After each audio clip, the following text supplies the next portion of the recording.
여러분, 얼른 마음속으로 제가 여러분에게 한 가지 이렇게 질문을 할게요. 얼른 마음속으로 여러분이 진짜로 정말로 사랑하는 사람이 몇인지 손가락을 한번 지금 생각해 보세요. 얼른 여러분이 진짜로 사랑하는 사람들, 진짜로 여러분이 소중한 사람들 얼른 한번 생각해 보세요. 진짜로 한번 생각해 보세요. 생각해 보셨어요? 시간을 더 드릴까요? 몇이나 되는지 세 보셨어요? 생각보다 많지 않지요. 생각보다 많지 않아요. 우리가 정말 사랑하는 사람들 손가락으로 이렇게 해보면 그렇게 많지 않습니다. 그 이유를 모르긴 몰라도 아마 우리 눈에 사람들을 이렇게 보면 내가 진심으로 전심을 다해서 사랑할 만한 사람이 우리 눈에 그렇게 많지 않다는 뜻이겠죠. 내 가까운 주변에도. 그런데 오늘 말씀의 4절에 보니까 내가 너를 보배롭고 존귀하게 여기고 너를 사랑하였다 그랬어요. 지금 하나님께서 누구에게 하시는 말씀이죠? 이 말씀을 내가 너를 존귀하게 여기고 내가 너를 사랑하였다. 누구에게 하시는 말씀이에요? 우리에게 하시는 말씀이잖아요. 우리에게, 나에게 하시는 말씀이에요. 나에게, 여러분에게 뿐만 아니라 이 땅에 예수 믿는 모든 사람들에게 지금 하나님께서 하시는 말씀이에요. 여러분, 우리는 사랑할 만한 사람이 안 보여서 이렇게 손가락으로 몇몇밖에 이렇게 못 셌는데 하나님은 셀 수도 없이 많은 사람들을 하나님이 사랑하신다는 거예요. 저는 사순절 묵상하면서 이번 주에 그런 의문을 가졌어요. 왜 하나님이 우리를 사랑하실까?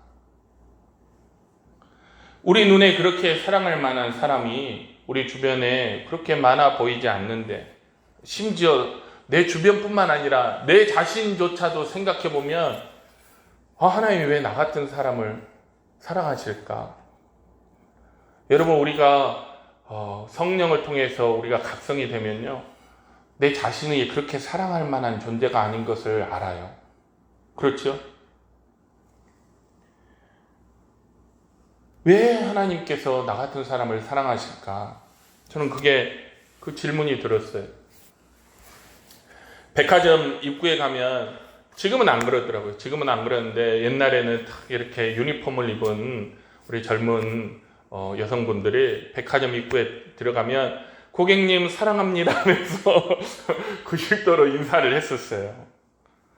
그런 것처럼 하나님은 말로만 사랑하는 게 아니에요. 말로만 하는 사랑은 세상에 정말 많아요. 그렇죠? 사랑합니다. 그런 건 세상에 많아요. 그런데 그렇게 말로만 하는 사랑 말고 하나님은 독생자 예수 그리스도를 우리에게 내어주시기까지 우리를 사랑하셨어요.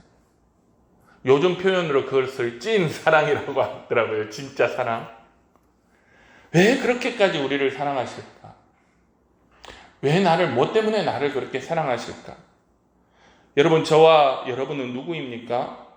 로마서 5장에 보면 5장 8절에 우리가 아직 죄인 되었을 때에 그리스도께서 우리를 위하여 죽으심으로 하나님께서 우리에게 대한 자기의 사랑을 확증하셨느니라 그랬어요.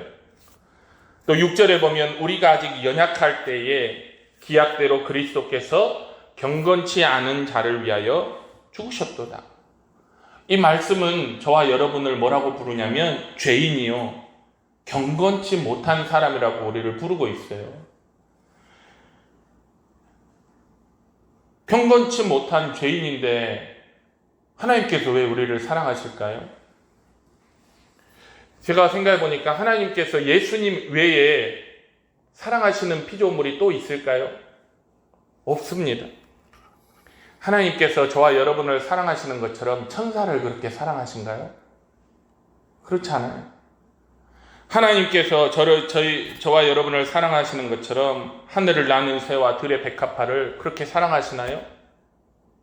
들판에 뛰어노는 얼룩말이나 하늘을 나는 새들, 물고기를 그렇게 사랑하십니까?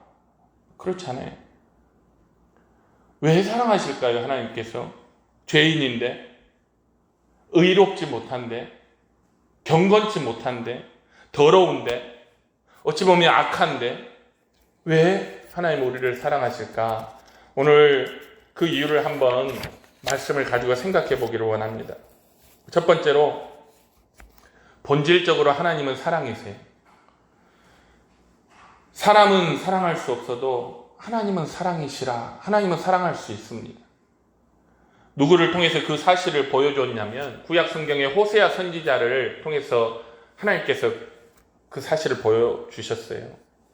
여러분, 만약 여러분의 남편이나 여러분의 아내가 음란하여서 밖에 나가서 다른 남자와 다른 여자를 만나서 그 아이를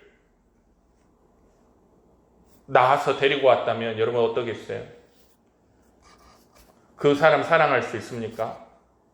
한 번도 아니에요. 3번이나 그랬어요, 호세아 선지자는. 음란한 아내 고멜이 다른 사람과의 사이에서 음란한 자식을 낳은 거예요. 여러분 사랑할 수 있습니까? 뭐 하죠, 우리는?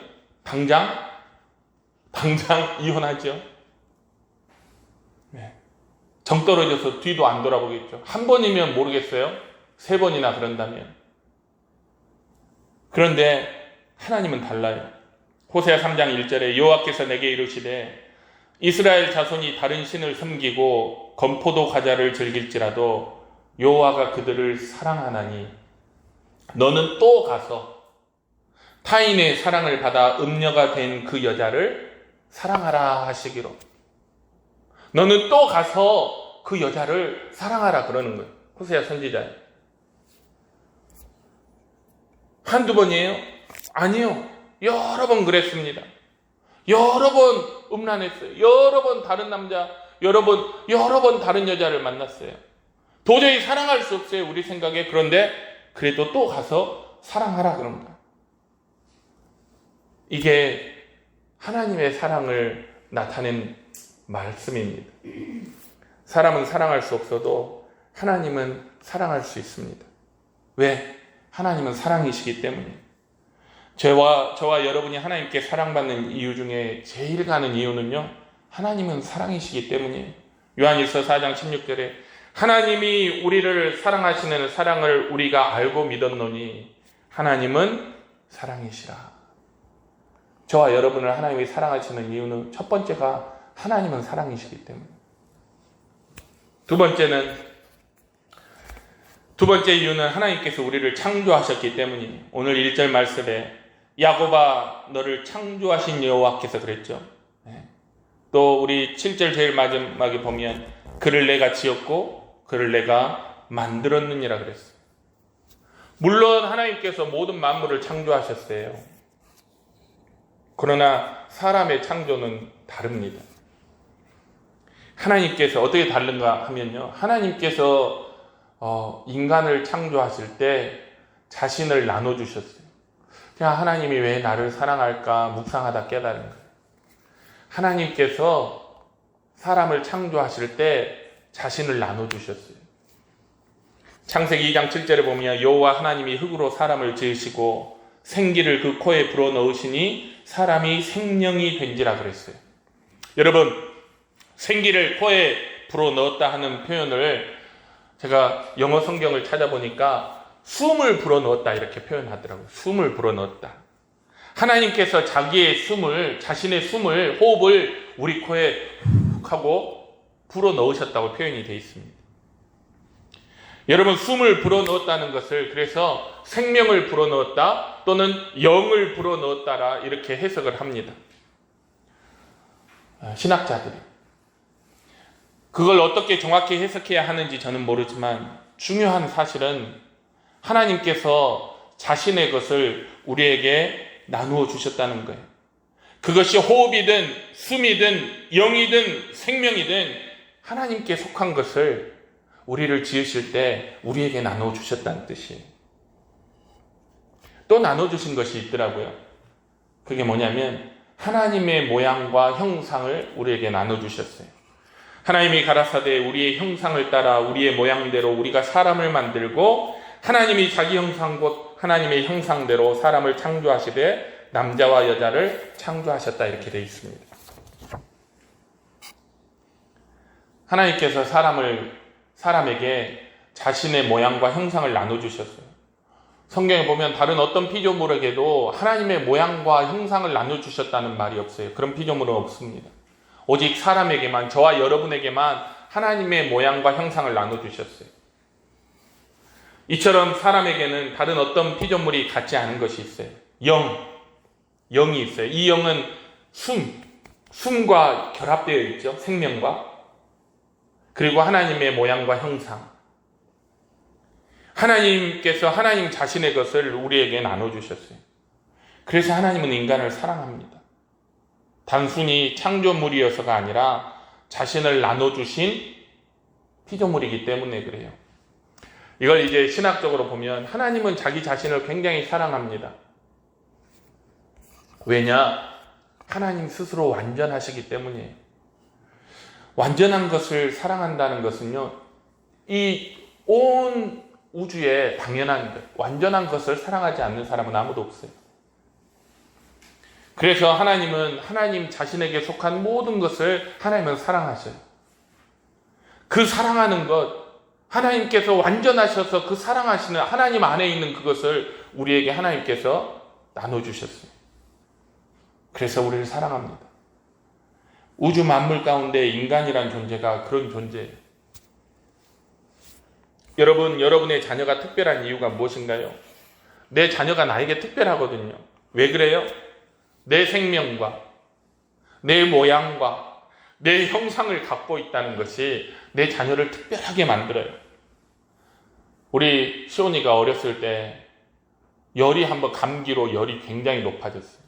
그래서 교육관에서 노는데 우리 여학생 하나가 목사님 시온이가 이상해요 해서 보니까 눈동자는 이쪽을 하늘을 향해 있고 애가 이렇게 옆으로 쓰러지고 있더라고요.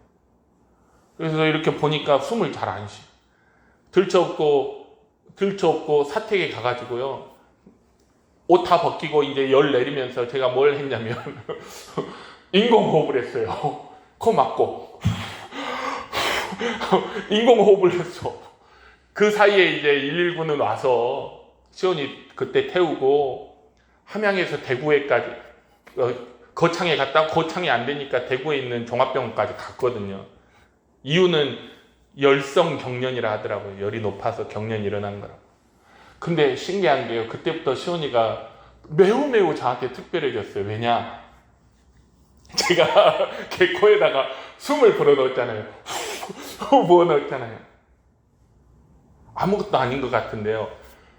그게 너무 특별하게 저 아이를 만드는 거예요. 물론 제가 숨 넣어서 산 건 아니지만 그 호흡이 어떻게 호흡을 같이 나눴다는 생각? 생명을 이렇게 나눴다는 생각이 있는 거예요. 다른 애들은 다 손바닥 한 10대씩은 맞는데 그래도 시온이는 한 대밖에 안 맞아요. 네. 우리가 하나님께 특별한 이유를 성경은 뭐라고 하냐면 우리가 자녀를 낳듯이 하나님이 우리를 낳았다고 표현을 합니다. 하나님께서 우리에게 대하여 낳으셨다는 표현을 사용해요. 내가 여호와의 명령을 전하노라. 여호와께서 내게 이르시되 너는 내 아들이라. 오늘 내가 너를 낳았도다. 우리는 하나님의 숨, 하나님의 영, 하나님의 모양과 형상을 가지고 이 세상에 태어난 하나님의 아들, 딸들이에요. 그래서 하나님 우리를 사랑하십니다. 이게 특별한 이유예요. 제가 말씀을 잘못 기록해가지고요. 하나님이 뭐 우리를 사랑하실 특별할 만한 이유가 있나요? 이랬는데 아니, 적다 보니까 이게 특별한 이유더라고요. 특별한 이유예요. 우리가 자녀를 사랑하는데 특별한 이유가 있듯이 그 이유가 뭐예요? 내 자녀라는 것. 내 모양과 내 형상과 내 생명을 나눴다는 것이 내 자녀를 특별하게 하는 것처럼 하나님의 숨, 하나님의 호흡, 하나님의 모양과 형상을 우리에게 나눠주셨다는 것이 하나님이 우리를 사랑하는, 특별히 사랑하는 이유가 됩니다. 생각해 보세요. 다른 어떤 이유가 있을 수 있나요? 사람 그 자체로는 사랑할 만한 것이 없어요. 예수님 말씀처럼 사람은 그 안에서 온갖 더러운 것이 나옵니다. 그 말은 우리 속이, 우리 전체가 더럽다는 뜻이에요. 마음이 더럽고 생각이 더럽고 우리의 존재가 깨끗이 못하다는 거예요. 마가복음 7장 15절에 무엇이든지 밖에서 사람에게로 들어가는 것은 능히 사람을 더럽게 하지 못하되 사람 안에서 나오는 것이 사람을 더럽게 하는 것이라. 그러면 사람에게서 무엇이 나옵니까? 마태복음 15장 19절에 사람의 마음에서 나오는 것은 악한 생각과 살인과 간음과 음란과 도둑질과 거짓 증언과 비방이니 이런 것들이 사람을 더럽게 하는 것이요 그랬어요. 여러분, 그런 사람에게 사랑할 만한 것이 있을까요? 특별히 하나님 눈에 사랑할 만한 것이 사람에게 있을까요? 없어요. 그런 사람을 어떻게 사랑할 수 있나요? 하나님이시니까. 하나님은 사랑이시니까 사랑할 수 있어요. 그리고 무엇보다도 특별한 이유는 하나님은 우리의 아버지시니까 우리를 사랑할 수 있습니다. 자식들 가운데도 부모 속 썩어 문드러지게 하는 자식들이 있어요. 있습니다. 하나부터 열까지 마음에 드는 게 하나도 없는 그런 자식도 있어요. 그래도 보면 그 부모는 그 자식을 사랑해요. 왜요? 내가 낳은 내 자식이니까 사랑합니다.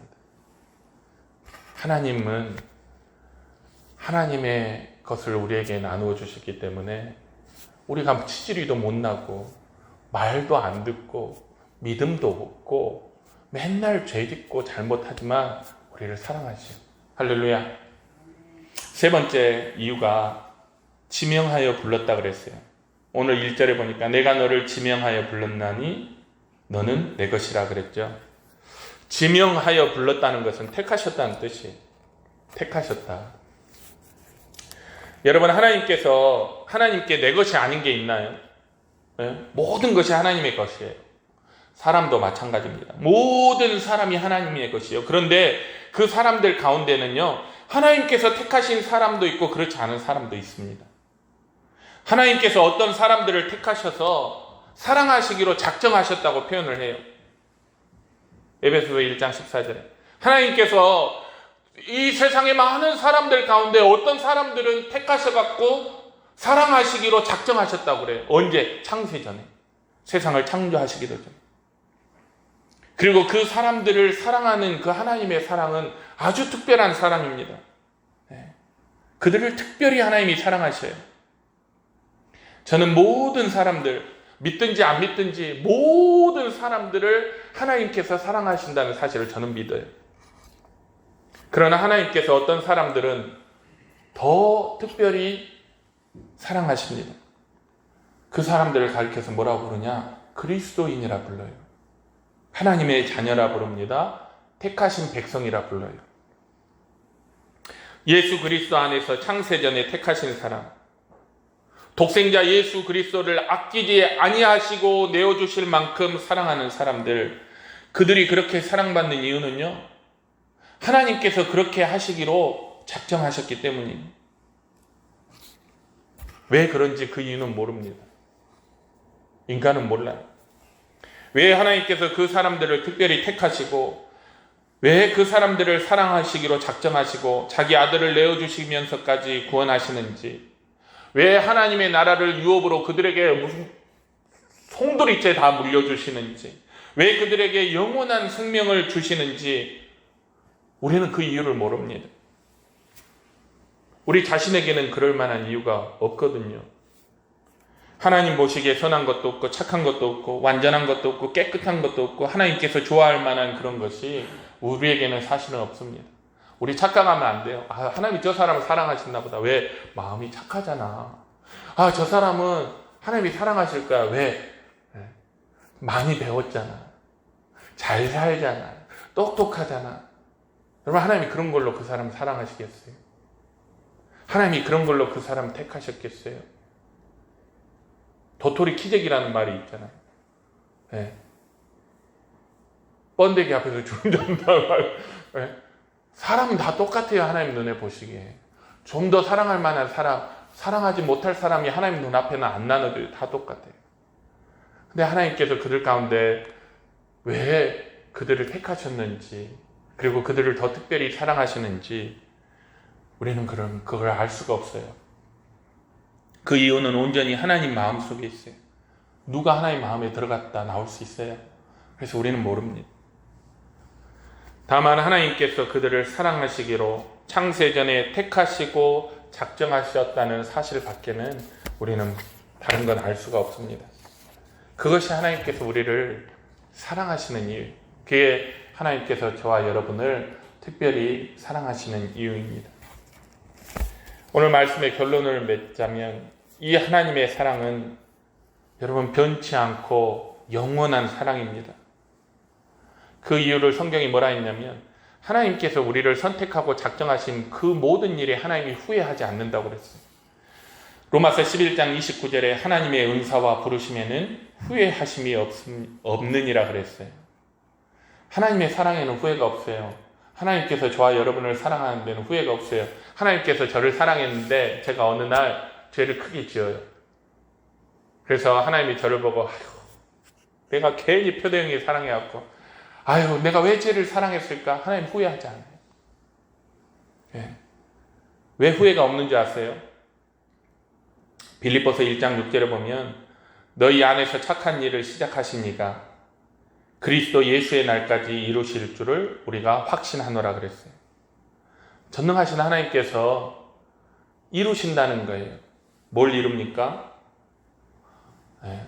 저와 여러분을 티나 주름 잡힌 것이나 이런 것들이 없이 거룩하고 흠이 없게끔 우리를 온전케 하시는 일을 하나님께서 이루신다는 거예요. 하나님께서 때가 되면 저와 여러분을 완전케 하고 영화롭게 하실 거예요. 물론 그때도 하나님의 사랑은 은혜입니다. 우리가 온전하게 되면 얼마나 온전하게 되겠어요? 우리가 완전하게 되면 얼마나 완전하게 되겠어요? 하나님과 비교할 수 있겠습니까? 아니요.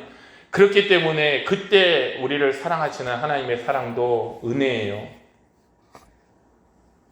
그러나 우리를 하나님의 사랑에 조금이나마 합당한 존재로 하나님이 우리를 변화시켜 가실 것이기 때문에 하나님께서 우리를 부르시고 사랑하시는 것에는 후회하심이 없다고 말씀하십니다. 그렇기 때문에 바울이 이렇게 말해요. 내가 확신하노니 사망이나 생명이나 천사들이나 권세자들이나 현재일이나 장래일이나 능력이나 높음이나 기쁨이나 다른 어떤 피조물이라도 우리를 우리 주 예수 그리스도 안에 있는 하나님의 사랑에서 끊을 수 없으리라. 아멘. 이게 제가 며칠간 하나님이 왜 나를 사랑하실까 하는 질문에 대해서 성경을 통해서 찾은 해답이에요. 더 이유가 있겠죠. 더 많은 이유를 깨닫게 되면 그때 또 여러분과 나누도록 하겠습니다. 여러분 확신하시기 바랍니다.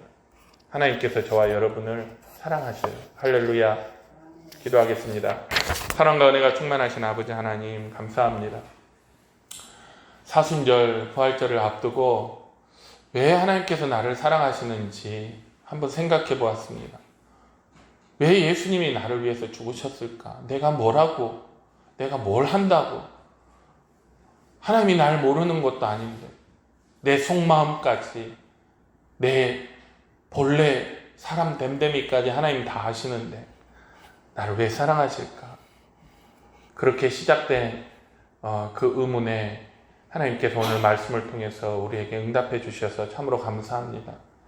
하나님 때로 믿음이 없을 때 우리를 향한 하나님의 사랑을 의심할 때가 있습니다. 하나님과 나와 무언 관계가 있는데 하나님이 나를 사랑해 그렇게 생각할 때도 있고 하나님 왜 나 같은 죄인을 사랑해 그럴 리가 있어 하는 의심이 들 때도 있습니다.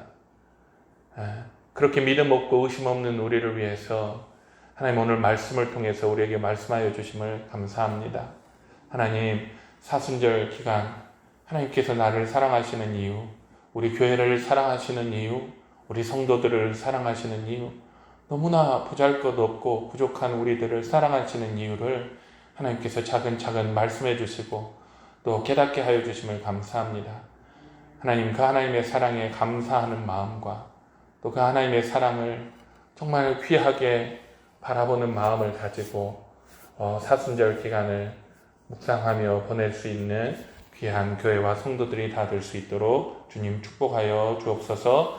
감사드리며 예수님의 이름으로 기도드립니다. 아멘.